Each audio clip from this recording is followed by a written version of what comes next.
दोस्तों 15 सितंबर बीत गया है और हमारे किसान भाइयों के बहुत से कमेंट्स आ रहे हैं और जहां भी हमारे किसान भाई मिलते हैं ये मालूम करते हैं कि हमारा गन्ना बहुत पिछड़ रहा है और ख़ासकर से वो गन्ना जो गेहूं कटाई के बाद हो रहा है अच्छे से विकास नहीं कर रहा है, लंबाई नहीं बढ़ रही है, मोटाई नहीं बढ़ रही है और जो दूसरे गन्ने में हैं वो भी विकास अच्छे से नहीं कर रहे हैं। कुछ किसान भाइयों के ऐसे खेत हैं जो इस समय भी वो पूरा विकास नहीं कर पाए हैं।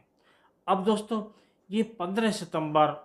और जो 1 अक्टूबर के बीच में कोई ऐसा कार्य है जिससे हमारा गन्ना जो पिछड़ा हुआ है वो अच्छे से ग्रो कर सके, अच्छे से लंबाई बढ़ सके, उसकी मोटाई बढ़ सके और पत्तियां हरी भरी होकर ज़्यादा भोजन बनाकर वो अपना विकास कर सकें और उसमें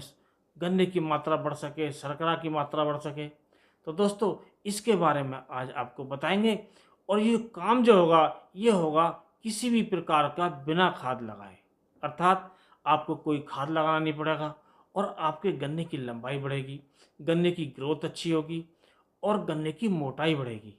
तो दोस्तों शुरू करने से पहले आपसे अनुरोध करेंगे कि यदि आप चैनल पर नए हैं तो चैनल को सब्सक्राइब कर लें और वीडियो को लाइक कर दोस्तों में शेयर करें। तो दोस्तों ये जो समय है 15 सितंबर के बाद का, इस समय बरसात या तो समाप्त हो गई होती है या फिर बहुत कम हो गई होती है और बरसात अभी हफ्ते भर पहले हुई है और कहीं कहीं बरसात नहीं भी हुई है या कहीं ज़्यादा भी हो सकती है। तो इस समय यदि आपका गन्ना ग्रोथ नहीं कर रहा है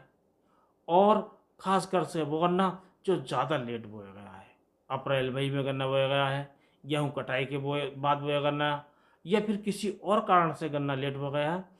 तो यदि उसका विकास नहीं हो रहा है तो आप इसमें एक फार्मूला अपना सकते हैं। दोस्तों इसके लिए आपको लेना है पोटेशियम ह्यूमेट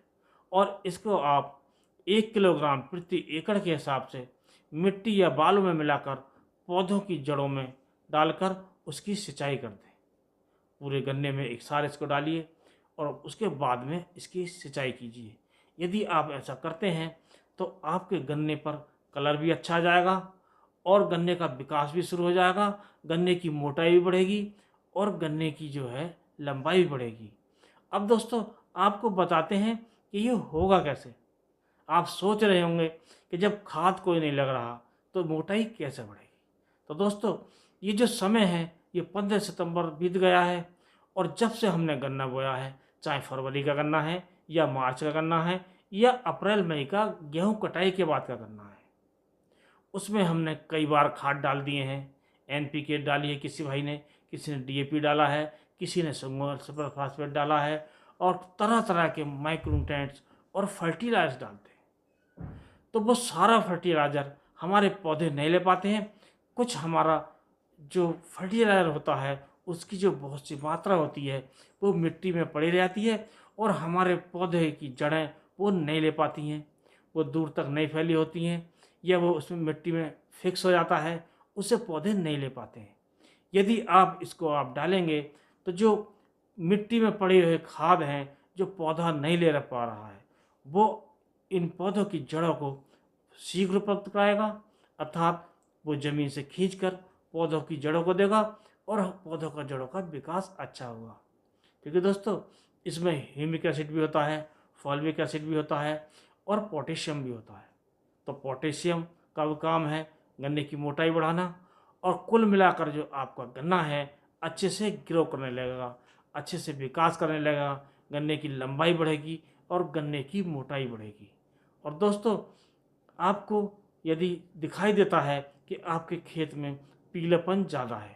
यानी कि नाइट्रोजन की कमी है तो इसमें आप यूरिया मिला सकते हैं और यूरिया ध्यान रखें ये 30 किलोग्राम प्रति एकड़ के हिसाब से ज़्यादा ना मिलाएं। और यदि आपने लंबे समय से इसमें कैल्शियम नाइट्रेट नहीं डाला है या एक बार भी नहीं डाला है तो इसमें कैल्शियम नाइट्रेट का एक प्रयोग कर सकते हैं और आपको केवल कैल्शियम नाइट्रेट या केवल